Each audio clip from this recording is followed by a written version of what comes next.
बोल न्यूज की काविशें रंग ले आई। बड़ी अदालत में बड़ी सुनवाई। सुप्रीम कोर्ट ने बोल न्यूज के सीनियर एंकर अरशद शरीफ के कत्ल का खुद नोटिस ले लिया। समाअत आज होगी। एफआईआर और कीनिया में तफ्तीशी टीम के दौरे की रिपोर्ट पेश की जाएगी। मंगल को समाअत के दौरान एफआईए की फैक्ट फाइंडिंग रिपोर्ट जमा करने का हुक्म दिया। एडिशनल अटॉर्नी जनरल ने वजीर दाखिला को रिपोर्ट दिखाने का कहा तो चीफ जस्टिस ने इस्तफसार किया, क्या वजीर दाखिला ने रिपोर्ट तब्दील करनी है।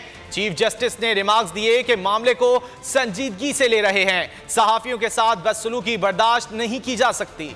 अरशद शरीफ के कत्ल ने कौम को सदमा पहुंचाया। वाक़े ने सहाफ़ी बरादरी को बेचैन कर दिया। अवाम ने इंसाफ के लिए अदालत उस्मा का दरवाजा खटखटाया। सुप्रीम कोर्ट के इंसानी हुकूक सेल ने मामले को देखा। चीफ जस्टिस ऑफ पाकिस्तान ने अस्कुत नोटिस ले लिया। 5 रुकनी बेंच तश्कील दे दिया। 6 दिसंबर को अदालत लगी। तहरीरी हुक्मनामे में कहा गया कि additional attorney general fact finding committee की रिपोर्ट अदालत में पेश करेंगे। सेक्रेटरी वजारत दाखिला अरशद शरीफ के कत्ल की एफआईआर अदालत में पेश करेंगे। सेक्रेटरी वजारत दाखिला अदालत में कीनिया की जारी तहकीकात पर रिपोर्ट भी पेश करेंगे। समाअत के दौरान मेडिकल रिपोर्ट गैर तसल्ली बख्श करार तहकीकाती कमेटी की हतमी रिपोर्ट तलब कर ली गई। अदालत ने कत्ल का मुकदमा दर्ज करने का हुक्म दिया। चीफ जस्टिस ने अटॉर्नी जनरल से इस्तफसार किया कि फैक्ट फाइंडिंग कमेटी की रिपोर्ट अब तक क्यों जमा नहीं कराई गई। हर इंसानी जान को संजीदगी से लेना होता है। एडिशनल अटॉर्नी जनरल ने बताया कि राना सनाउल्लाह के देखने के बाद रिपोर्ट सुप्रीम कोर्ट को दी जाएगी। चीफ जस्टिस ने सवाल किया कि क्या वजीर दाखिला को रिपोर्ट तब्दील करनी है, क्या वजीर दाखिला को बुला लें। कहा है वजीर दाखिला मामले को संजीदगी से ले रहे हैं। सहाफियों के साथ बदसलूकी बर्दाश्त नहीं की जा सकती। अरशद शरीफ के कत्ल की तहकीकात से मुतल्लिक अस्कुत नोटिस की समाअत आज होगी। फरीकैन को नोटिस जारी कर दिए गए।